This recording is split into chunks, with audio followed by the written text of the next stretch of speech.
Outils du manager. Tout ce que vous avez toujours voulu savoir sur le management sans jamais oser le demander. Bonjour. Vous vous sentez débordé, stressé, envahi de choses multiples à faire, entre les coups de fil à passer, les dossiers à traiter, vos collaborateurs et vos clients à rencontrer, votre vie personnelle à préserver. Vous êtes soumis à de multiples pressions et il vous arrive peut-être de vous sentir abattu, avec un sentiment d'impuissance. Je vous propose aujourd'hui des outils qui vont vous aider à reprendre le contrôle, gagner en efficacité et retrouver un esprit lisse comme le lac. Je démarre donc une petite série d'animations, le manager organisé. Il s'agit d'un système complet et cohérent d'organisation. Chaque thème abordé dans chaque animation est une partie d'un tout. Si vous appliquez chacun de ces outils en cohérence avec les autres, vous reprendrez le contrôle de votre organisation. Nous aborderons la gestion des mails, la gestion des tâches, l'agenda et la routine du lundi. Le but de l'animation d'aujourd'hui est de vous donner une méthode pour gérer vos mails. La gestion des mails est un vrai défi de nos jours. La quantité de mails qu'un manager reçoit chaque jour est souvent énorme. En moyenne 50. Il n'est pas rare que des managers se retrouvent avec 500 mails non lus.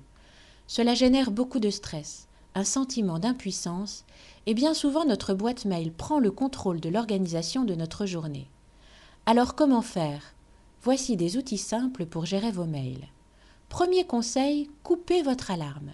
Vous savez, les notifications qui apparaissent à votre écran, l'alarme ou le vibreur sur votre téléphone dès qu'un mail arrive. Coupez tout! Cela ne paraît rien, mais c'est absolument primordial. C'est ce qui va vous permettre de contrôler vos mails et pas l'inverse. De plus, un des pires ennemis de la productivité, ce sont les interruptions. C'est terrible, cela vous fait perdre votre concentration. Que faites-vous quand vous êtes interrompu par un mail ? Soit vous le lisez et vous le remettez dans votre boîte, puis vous reprenez tant bien que mal votre travail, en ayant toujours en tête ce que vous venez de lire et cela vous perturbe, soit vous le traitez, c'est-à-dire que vous commencez à y répondre ou à faire une tâche, jusqu'à ce que vous soyez à nouveau interrompu par un autre mail qui arrive et ainsi de suite. Vous devez donc absolument éviter ces interruptions en coupant vos alarmes. Ce que vous allez faire, et c'est mon second conseil, c'est réserver un temps aux mails. Au lieu de laisser les mails dicter votre emploi du temps, vous allez réserver dans votre emploi du temps des créneaux pour les traiter. Cela change tout, c'est vous qui avez le contrôle. Sur la fréquence des créneaux, cela dépend de votre activité. En moyenne, je conseille de relever vos mails 3 fois par jour, une fois en milieu de matinée, une fois en milieu d'après-midi et une fois en fin d'après-midi. Certains pourront limiter à 2 ou une fois par jour. Je ne conseille pas de relever vos mails à votre arrivée le matin. Sinon, ce sont eux qui vont prendre le contrôle de ce que vous allez faire. Quand vous arrivez au bureau, regardez plutôt votre agenda et votre liste de tâches. Quand vous regardez vos mails, vous les traitez complètement. C'est-à-dire que vous videz complètement votre boîte de réception. C'est mon troisième conseil. Lorsque vous traitez vos mails, votre objectif doit toujours être de vider complètement votre boîte de réception.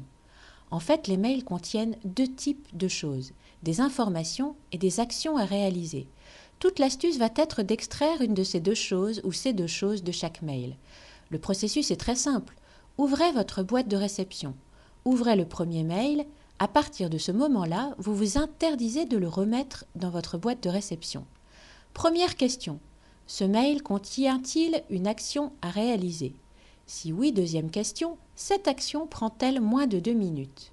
Si oui, faites cette action immédiatement et vous archivez le mail. Sinon, vous créez une tâche dans votre liste de tâches et vous archivez le mail. Nous verrons les listes de tâches dans une prochaine animation. Si le mail ne contient que de l'information, archivez-le ou détruisez-le et passez au mail suivant. Et vous ne cessez que quand votre boîte est vide. Et maintenant, un petit bonus. Comment commencer si vous avez 500 mails dans votre boîte de réception?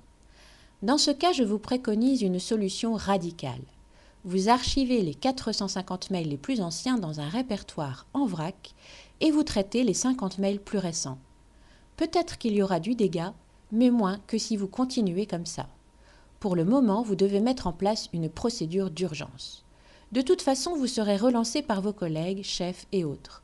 D'ailleurs, parmi les 500 mails, il y en a sans doute beaucoup qui traitent du même sujet relancé 3-4 fois. En revanche, si vous traitez efficacement les 50 derniers, vos collaborateurs, collègues, chefs et autres verront immédiatement la différence qui se confirmera les semaines suivantes. Les 450 mails perdus seront vite oubliés par tout le monde. Alors, en résumé, voici ce que je vous conseille de faire tout de suite. Coupez vos alertes. Réservez 3 créneaux par jour pour relever vos mails. Archivez vos 450 mails anciens. Traitez les 50 plus récents. Obtenez une boîte de réception vide.